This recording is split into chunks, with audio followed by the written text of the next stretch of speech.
먼저 우리가 하나님의 말씀인 21절과 22절을 보면 이러한 내용들이 나옵니다. 지금 예수님은 8일 만에 할례를 받습니다. 그리고 22절에 보니까 모세의 법대로 정결 예식의 날이 차서 예수님을 데리고 예루살렘으로 올라간다는 겁니다. 그리고 정결 예식을 행하는 거죠. 여러분, 얼핏 보면 이 말씀은 별 내용이 없습니다. 그냥 요셉과 마리아가 그 당시 유대인들이 했던 관습대로 했던 것뿐입니다. 그런데 누가는 바로 이 부분을 말하면서 다음과 같은 표현을요 반복적으로 말한 겁니다. 자, 22절을 보십시오. 모세의 법대로. 23절에는 주의 율법에 쓴 바. 24절에 보니까 또 주의 율법에 말씀하신 대로. 그리고 27절에서 율법의 관례대로 행하고자 하여. 여러분, 지금 누가의 의도를 아시겠습니까? 39절에도 보니까 주의 율법을 따라. 지금 누가는 이 부분을 강조하는 거예요. 그러니까 지금 누가가 하고 싶은 말이 뭐냐면 예수님의 육신의 부모들은 하나님이 주신 이 말씀을 철저히 지켰다, 이걸 강조하는 겁니다. 저는 이 부분이 너무나 감동이 되었습니다. 왜냐하면 여기에 나오는 이 정결 예식을요 언제 하는지 아십니까? 자, 레위기 12장 1절부터 4절 번갈아 가면서 한번 읽어볼까요? 시작. 여호와께서 모세를 통하여 이스라엘 백성에게 이렇게 말씀하셨다. 여자가 임신하여 아들을 낳으면 산모는 7일 동안 부정할 것이다. 이것은 생리 기간 중에 부정과 마찬가지다. 생후 8일째가 되면 그 아이의 포피를 잘라 할례를 베풀어야 한다. 해산한 여인은 그때부터 33일이 지나야 그 죄의 부정에서 깨끗해질 것이다. 그동안에는 거룩한 물건을 만져서도 안 되며 성소에 들어가서도 안 된다. 아멘. 그러니까 이 정결 예식을 언제 하는 겁니까?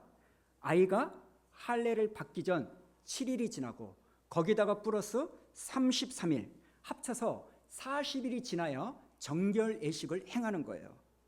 여러분, 그 40일이 차야 성전에 들어갈 수 있고 그것이 끝나고 나서야 자기들이 살던 나사렛으로 돌아가는 겁니다. 제가 여기서 은혜를 받은 거예요.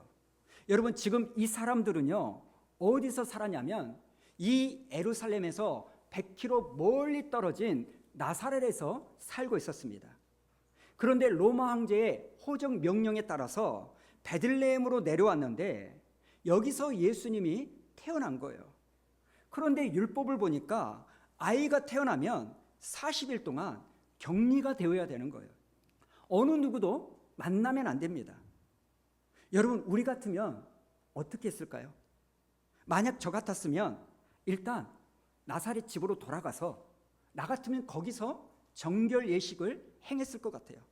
그런데 요셉과 마리아는 모세가 말한 율법에 따라 7일을 보냈다가 8일째에 할례를 행하고 나머지 33일이 지나니까 성전에 올라가 정결 예식을 행한 거예요.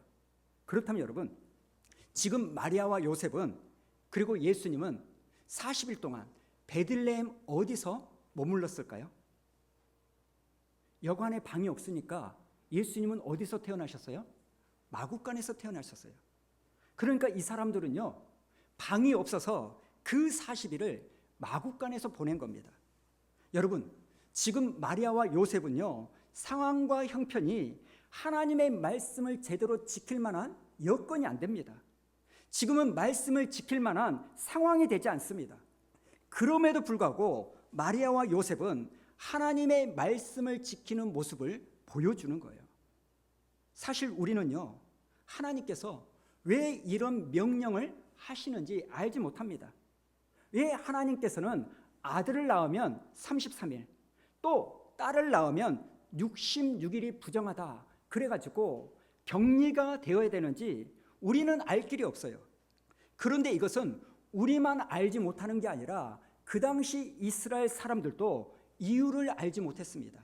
왜냐하면 하나님께서는요 명령만 주셨지 왜 그렇게 해야 되는지 설명을 하지 않았기 때문입니다. 그냥 너희들이 아들을 낳으면 33일, 딸은 66일을 격리해야 된다. 이 말씀만 있지 설명은 없어요. 이것은 우리뿐만 아니라 이스라엘 사람들도 알지 못했습니다. 그런데 중요한 게 뭐냐면 그렇게 말씀하신 그 이유를 알지 못했지만 그 말씀에 순종을 했다는 겁니다. 여러분, 저는 이게 은혜가 되는 거예요. 지금 마리아와 요셉은요, 여건이 안 되고 상황이 안 되지만 순종을 했고요. 다 알지 못했지만 순종을 했습니다. 하나님의 말씀이니까 일단 순종하고부터 시작한 거예요. 그런데 여러분, 우리가 믿는 하나님은 좋으신 분임을 믿으십니까? 내가 그 이유를 알지 못하지만 하나님이 말씀하실 때는 그럴 만한 이유가 있다는 것을 믿으십니까? 우리에게 설명을 하지 않았을 뿐이지 우리가 그렇게 하는 것이 우리에게 좋으니까 그렇게 시키는 것을 여러분은 믿으십니까? 이것은요, 아이를 키우는 것과 똑같습니다. 제가 우리 아내를 가만히 보니까요, 우리 아이들이 아주 갓난아이 그리고 어렸을 때 뭘 시키냐면 하루에 3번은 꼭 이빨을 닦아라, 이걸 시켜요. 그런데 그걸 왜 닦아야 되는지 이유는 다 설명하지 않습니다. 귀찮기도 하고 말해줘봤자 못 알아먹으니까 너 무조건 해, 하라면 해, 이러는 거예요. 그런데 여러분, 그렇게 하면 우리 아이들에게 좋다는 것을 믿으십니까? 이것과 똑같은 거예요. 우리가 다 이해하지 못하지만 상황과 여건은 안 되지만 말씀에 순종했던 이 유대인들을 한번 보시기 바랍니다. 물론 결과론적인 이야기지만 어느 조사를 보니까요, 이 유대인들의 유아 사망률이 다른 나라, 특별히 같은 지역에 살고 있었던 아랍 사람들의 유아 사망률과 엄청난 차이를 보이고 있다는 겁니다. 자, 한번 표를 보여주실래요?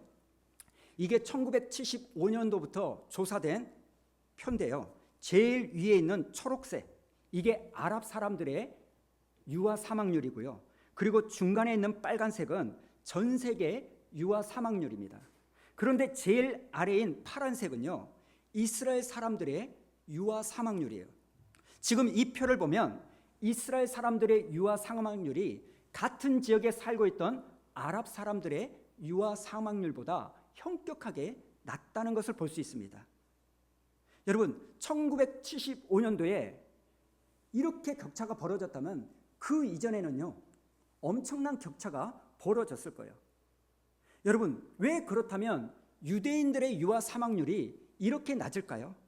여러 가지 이유가 있겠지만 그 중에 하나가 뭐냐? 오늘 말씀에 나오는 이 정결 예식과 관련이 있다고 생각합니다. 무슨 말이냐면 유아가 사망하는 여러 원인 중에 하나가 뭐냐면 저는 이 아이들이 일찍부터 어른들을 통해서 질병이 옮겨지기 때문이다, 이렇게 생각합니다. 여러분, 세균이 있다는 것을 알게 된 지는요 100년이 조금 넘었을 뿐입니다. 예전에는 몰랐어요. 질병이라는 것이 세균을 통하여 감염된다, 이것을 알게 된 것은요 최근 일입니다. 이것을 모르니까 아이를 낳고 보니 너무 이쁜 거야. 그러니까 이 어른들이 이쁘다고 하면서 막 만지는 겁니다. 그런데 그게 나중에 보니까 질병의 중요한 통로였다는 거예요. 그런데 하나님께서는 이스라엘 사람들에게 이 정결 예식을 통해서 아들을 낳으면 40일, 딸을 낳으면 거의 80일 동안 무조건 격리해라, 이렇게 명령하시는 거예요.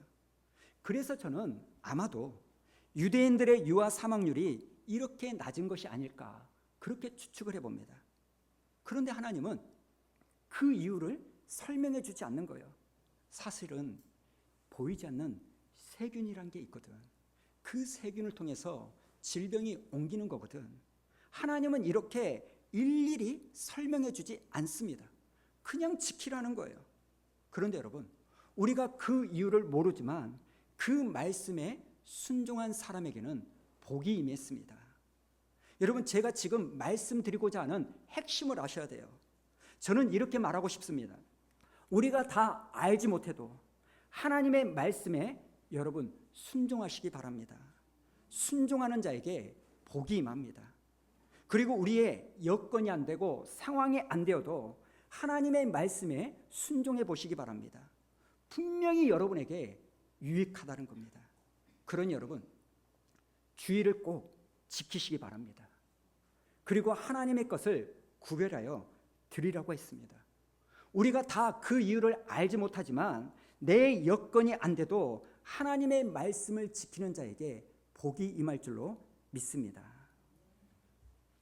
자, 그리고 또 하나, 오늘 말씀을 통해서 제가 은혜 받은 게 뭐냐면, 지금 예수님은요 할례를 받고 성전에 올라가서 정결 예식을 행합니다. 그런데 여러분, 예수님이 누구예요? 예수님은 하나님의 아들이에요. 여러분, 하나님 아들 정도 되면 이런 것 안 해도 되는 거 아닙니까? 예수님은 예가 돼도 되는 거 아닙니까? 제가 뭐가 은혜가 되냐면요, 우리 예수님은 하나님의 아들이었음에도 불구하고 모든 것을 다 하셨다는 거예요. 얼마든지 예가 될 수 있음에도 불구하고 예수님은 성경에 기록된 대로 모든 것을 하셨다는 거예요. 그리고 성경을 가만히 보면 예수님께서 나병 환자를 고치신 다음에 꼭 하신 말씀이 있는데, 그게 뭔지 아십니까? 야, 너 그냥 집에 가지 말고 율법대로 제사장에게 가서 네 몸을 보여, 이렇게 말합니다. 그리고 마태복음 17장에 보니까 사람들이 예수님에게 시비를 거는 거예요. 아니, 왜 네 선생은 성전세를 내지 않느냐, 이렇게 말하니까 예수님께서 마태복음 17장 25절에 이렇게 말합니다. 25절 읽어볼까요? 시작. 예수께서 먼저 이르시되 시몬아, 네 생각은 어떠하냐? 세상 임금들이 누구에게 관세와 국세를 받느냐? 자기 아들에게냐 타인에게냐? 아멘. 무슨 말이에요? 아들은 안 내도 된다는 거예요. 아버지의 집이니까 아들은 성전세를 내지 않아도 된다는 거예요. 그런데 나중에 보면 예수님은 이 성전세를요 내신다는 거예요. 저는 이 부분의 은혜를 받았습니다. 다시 말씀드립니다. 예수님은 하나님의 아들이시기에 얼마든지 예될 수 있음에도 불구하고 성경에 기록된 대로 모든 걸 행하셨습니다.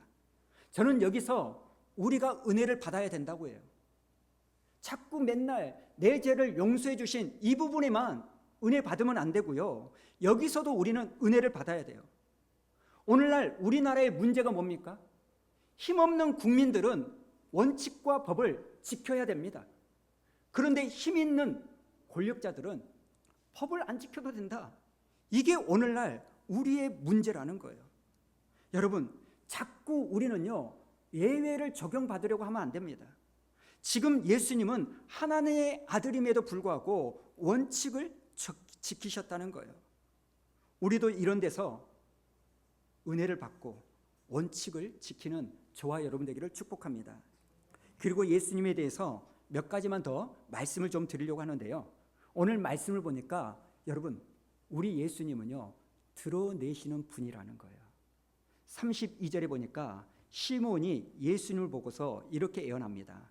예수님이 이방을 비추는 빛이다, 이렇게 말합니다. 여러분, 빛의 역할이 무엇입니까? 빛은요 드러내는 역할을 합니다. 빛은 어둠을 드러냅니다. 성경을 읽어보면 구약 성경에는요 마귀 이야기, 귀신 이야기, 사탄 이야기는 별로 안 나와요. 그저 나온 것이 15곳에 불과합니다. 그런데 신약으로 딱 넘어와서 갑자기 신약 성경을 보니까 사복음서에 마귀 이야기가, 귀신 들린 사람들의 이야기가 엄청 많이 나옵니다. 여러분, 사복음서에만 마귀 이야기가요 61회가 나오는 거예요. 왜 그럴까요? 빛 대신 예수님이 이 땅에 오시니까 감추어졌던 어둠이 드러나는 거예요. 어둠은 원래부터 있었습니다. 그런데 그게 어둠인지를 몰랐던 거예요. 그런데 빛 대신 예수님이 이 땅에 오시자 그 어두움이, 뱀의 모습이 드러나기 시작하는 거예요. 그래서 그렇게 귀신 들린 사람들의 이야기가 신약에 많이 나오는 겁니다. 여러분, 우리 예수님은요 영적 어두움을 드러내는 분인 줄로 믿습니다. 그리고 또 하나 35절에 보니까 놀라운 말씀이 나오는데요, 자 35절 읽어봅니다. 시작. 또 칼이 네 마음을 찌르듯 하리니 이는 여러 사람의 마음의 생각을 드러내려 함이니라 하더라. 아멘. 이 말씀이 너무나 놀라운 거예요. 우리 예수님은요, 영적 어두움을 드러내실 뿐만 아니라 사람의 마음이 어떤지, 생각이 어떤지를 드러내시는 분이라는 거예요.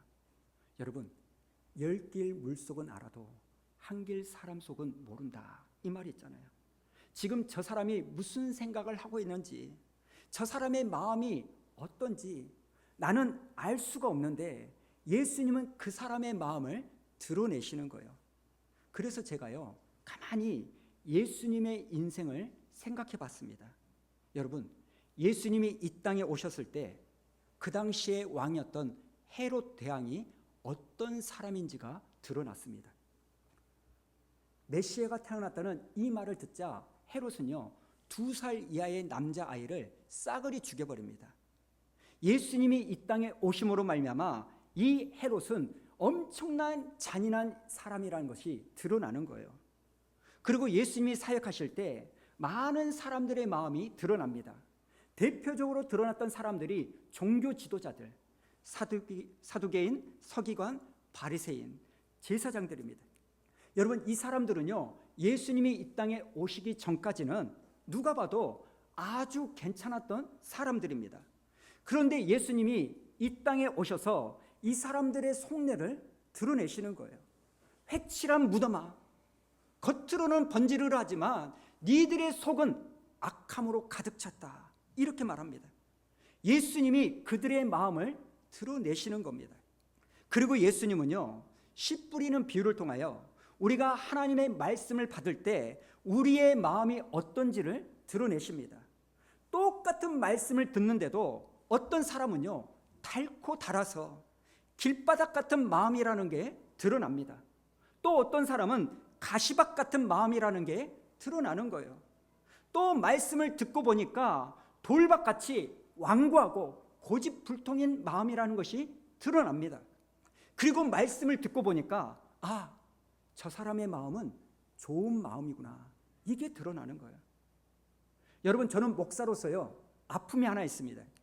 저도 예수님처럼 말씀을 전하다 보니까요, 어쩔 때는 여러분의 마음이 보일 때가 있어요. 말씀에 대한 반응이 보입니다. 그럴 때 제 마음이 칼로 찌른 듯이 아플 때가 있어요. 좋은 밭의 비율은 4분의 1밖에 되지 않지 않습니까? 똑같은 말씀을 들었음에도 불구하고 달고 다른 길바닥과 같은 그 마음이 보이면 제 가슴이요, 찢어집니다. 조금도 변하지 않는 그 모습을 보면서도 오늘 또 말씀을 전해야 된다는 것이 너무너무 힘들 때가 있습니다. 그리고 잠깐 결단을 했다가 또다시 상황이 안 되고 여건이 안 되고 물질 때문에 넘어지는 이 가시밭과 같은 마음을 만날 때 제가 힘들어집니다. 이 돌밭과 같은 완고하고 고집불통인 그 마음이 드러나면 얼마나 마음이 아픈지 아십니까?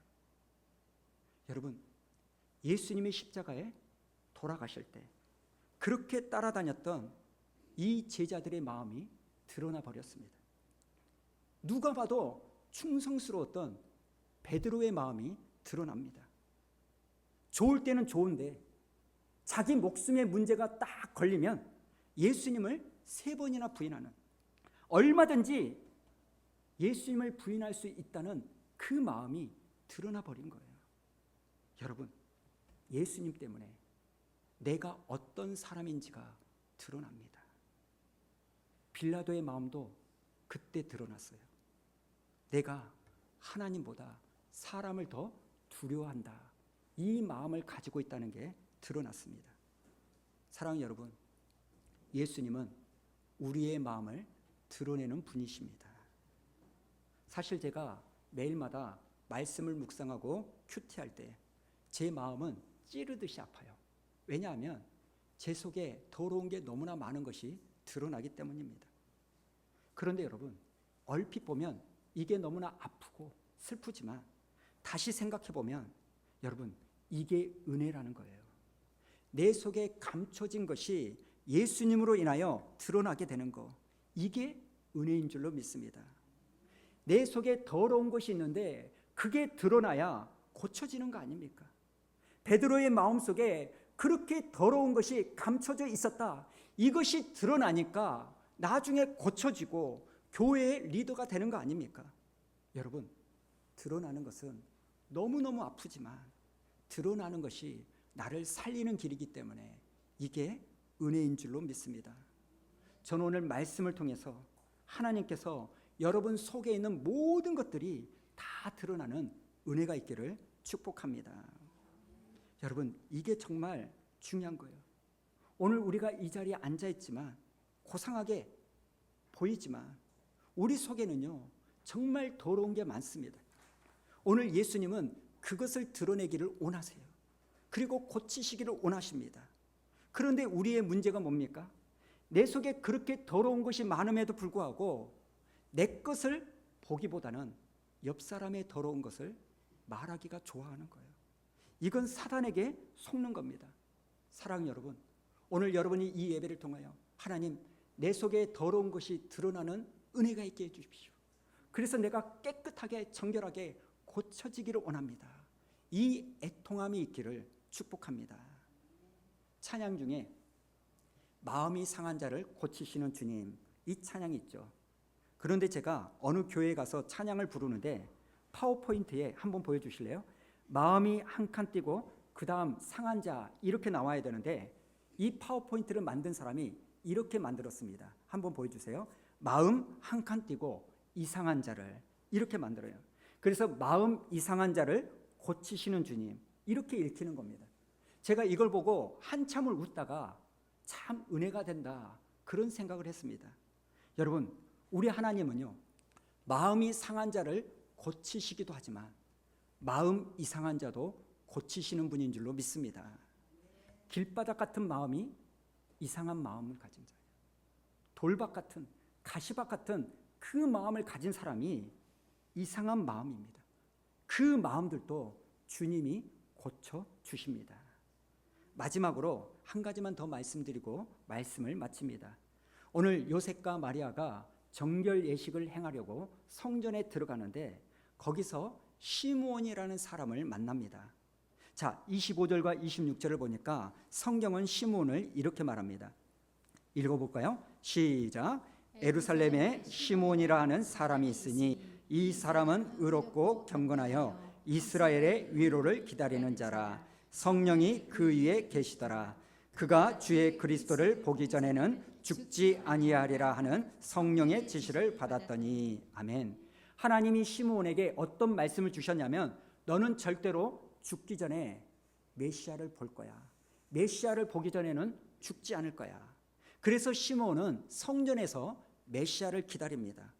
여러분, 이게 글로 읽고 남의 일이니까 그러려니 하지만 여러분, 실제로 이게 내일이라면 메시아가 언제 올지 모르니까 처음에는 괜찮지만 그게 1년, 2년, 5년, 10년이 지나면 너무너무 답답한 거 아닙니까? 내가 차라리 말씀을 안 들었으면 자유할 텐데 말씀을 들으니까 항상 그걸 염두에 두고 살아야 되니까 얼마나 답답하겠습니까? 그런데 여러분, 믿음은 다른 게 아닙니다. 언제인지는 모르지만 나에게 하신 그 말씀은 반드시 이루어진다. 여러분, 믿음은 기다림이요 인내인 줄로 믿습니다. 저는 오늘 하나님의 말씀이 여러분에게 이루어지는 그런 축복이 있기를 원합니다만 그렇게 되기 위해서는 먼저 기다림의 믿음을 소유하는 여러분 되기를 축복합니다. 작년에요 10월쯤에 저를 많이 울렸던 노래 하나가 있습니다. 여러분도 좀 아시겠지만 나는 반딧불 이 노래고 황가람 씨라는 사람이 불렀던 겁니다. 원래 나는 반딧불이라는 이 노래는 황가람 씨의 노래가 아니라 다른 사람의 노래인데 커버해가지고 유명해졌잖아요. 얼마 전에 이분이 유퀴즈에 나와가지고 자기의 삶을 쭉 이야기하는데 제가 인터넷으로 쭉 보다가 제 가슴이 너무나 먹먹해진 겁니다. 이 황가람이라는 가수는 7살 때부터 중학교 때까지 태권도 선수를 했다는 거예요. 근데 중학교 때 4군데 골절이 있어가지고 그만 태권도 선수 생활을 접어야 했다는 겁니다. 그러다가 노래를 너무 좋아해서 교회 찬양팀을 하면서 아마 신실했던 사람이었던 것 같아요. 그리고 고3 수능을 딱 보고 나서 자기가 찜질방, 자수정 이런 걸 붙이는 알바해가지고 200만 원을 딱 모았다는 겁니다. 그 200만 원을 가지고 나는 가수를 해야 되겠다. 그 마음으로 서울로 무조건 올라갔다는 거예요. 그리고 자기는 이렇게 하면 금방 가수가 될 줄 아는데 가수는커녕 자기가 가지고 있던 이 돈이 다 떨어지니까 그때부터 홍대 놀이터에 있는 의자에 147일 동안 5개월 동안 노숙 생활을 했다는 거예요. 그러다 보니까 자기 온몸에 옴이 옮아가지고 머리털, 눈썹, 몸에 있는 털이란 털은 다 밀고 또 스트레스가 너무 심하니까 40kg까지 살이 쭉쭉쭉쭉 빠지다는 거예요. 이런 일을 겪다 보니까 내가 다시 집으로 내려가야 되나? 내가 지금 방향을 잘못 잡은 거 아닌가? 이런 생각에 하루하루를 울면서 보냈다는 거예요. 그렇게 긴 시간을 견디다가 17년이 지나서 피노키오라는 그룹에 들어간 거예요. 여러분 얼마나 기뻤겠습니까? 이제 드디어 나도 가수 활동할 수 있겠구나. 이제 나도 고생은 좀 덜 하겠구나. 이런 기쁨이 있었는데 여러분 3개월 만에 코로나가 터졌다는 거예요. 그때의 절망감은 말로 다 할 수가 없다는 겁니다. 역시 나는 안 되는 놈인가? 나는 어쩔 수 없나? 그리고 자기 그룹에도 미안한 거예요. 내가 들어와서 이런 일 생긴 거 아닌가? 올해가 41살이랍니다. 그런데 이 황가람 씨가 작년에 나는 반딧불이라는 인생곡을 만나는 거예요. 제가 작년 10월에 이 가사를 쭉 들으면서 너무나 많은 감동을 좀 받았는데요. 자, 영상 한번 틀어주시면 우리 한번 보도록 하겠습니다. 한번 틀어주실래요?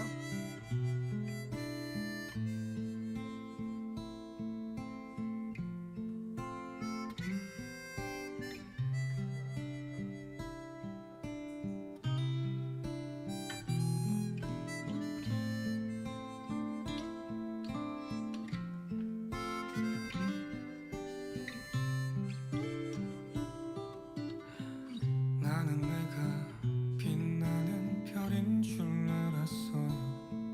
한 번도 의심한 적 없었죠. 몰랐어요. 난 내가 벌레라는 것을. 그래도 괜찮아. 난 눈부시니까.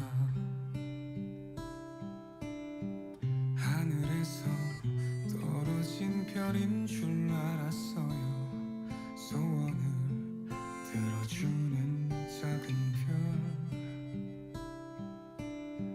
몰랐어요. 난 내가 개똥벌레라는 것을. 그래도 괜찮아. 난 빛날 테니까.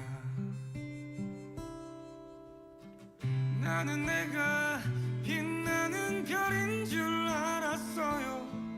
한 번도 의심한 적 없었죠. 몰랐어요. 난 내가 벌레라는 것을. 그래도 괜찮아. 난 눈부시니까. 한참 동안 찾았던 내 손톱 하늘로 올라가 조승달 돼버렸지. 주워 담을 수도 없게 너무 멀리 갔죠. 누가 저기 걸어놨어. 누가 저기 걸어놨어. 우주에서 우주로 날아온 밤하늘의 별들이 반딧불이 돼버렸지. 내가 널 만난 것처럼 마치 약속한 것처럼 나는 다시 태어났지. 나는 다시 태어났지. 나는 내가 빛나는 별인 줄 알았어요. 한 번도 의심한 적 없었죠.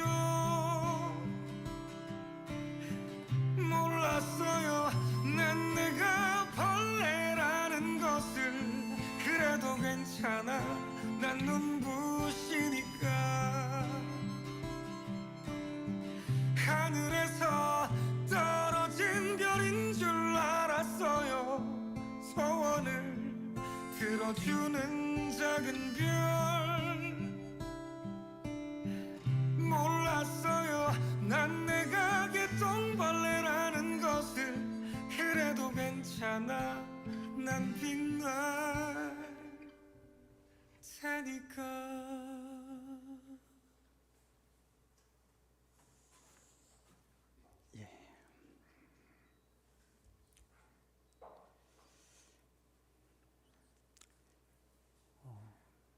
유재석 씨가 황가람 씨에게 만약에 홍대에서 노숙하던 그 황가람에게 지금 해주고 싶은 말이 있다면 무슨 말을 해주고 싶냐 이렇게 말하니까 이 황가람 씨가 한참을 생각하다가 울먹이면서 이야기를 하는 겁니다. 너무 오래 걸리니까 한 번만에 잘 되려고 하지 말아라. 너무 가치 있는 일은 빨리 되는 게 아니니까 더 열심히 했으면 좋겠다. 이렇게 이야기를 하는 겁니다. 이 얘기에 제 마음이 많이 울컥했습니다. 사랑하는 여러분, 오늘 이 자리에도 한가람 씨처럼 버겁고 힘든 일들 때문에 이게 맞나? 내가 지금 멈춰야 되는데 내 고집 때문에 지금 이런 어려움을 계속 겪고 있는 건 아닌가? 이런 고민 가운데 공고한 하루하루를 보내고 있는 우리 성도님들이 있다면 하나님이 여러분에게 주셨던 그 말씀을 붙잡고 시므온처럼 기다리는 은혜가 있기를 원합니다. 저는 이 가사가 참 제 이야기였던 것 같아요. 저는 빛나는 별인 줄 알았어요. 이전에 사역을 잘했고 결과를 냈고 많은 사람들에게 인정을 받았기 때문에 개척을 하면 빛나는 별이 될 줄 알았어요. 근데 몇 년 지나지 않아서 나는 개똥벌레, 벌레라는 것을 알았습니다. 소원을 들어주는 별인 줄 알았는데 그렇지 않다는 거. 근데 10년의 세월을 지나고 보면서 하나님이 만지시고 여러분들이 기도해 주시고 저를 보호해 주심으로 인해서 내가 소원을 들어주는 빛나는 별은 아니지만 반딧불처럼 누군가를 빛나게 해주는 사람은 되구나. 힘들지만 내가 빛을 내고는 있구나. 하나님의 빛이 드러나구나. 저는 오늘 이 가사가 특별히 우리 청년들에게 위로가 되었으면 좋겠습니다. 대학을 졸업하고 사회에 나갔는데 나는 빛나는 별이 될 줄 알고 취직될 줄 알고 하는 일이 잘 될 줄 아는데 어느 순간부터 그러지 않고 벌레라는 것을 알게 될 때 우리 청년들이 열심히 안 살아서 이런 게 아니라 상황과 시대가 안 되는 여건이라서 멈춰져 있는데 오늘 이 한가람 씨처럼 20년이 지나서 자기의 인생곡을 만나 꽃을 피운 것처럼 여러분이 포기하지 않고 말씀을 붙잡고 있다면 신실한 믿음으로 인내하고 있다면 하나님은 가장 좋은 때에 여러분을 빛나게 하실 거고 그 빛을 통하여 여러분의 삶이 아름답고 주변에게 은혜를 주실 줄로 믿습니다. 또한 우리 가정을 지키는 여자 성도님들께도 권면의 말씀을 드립니다.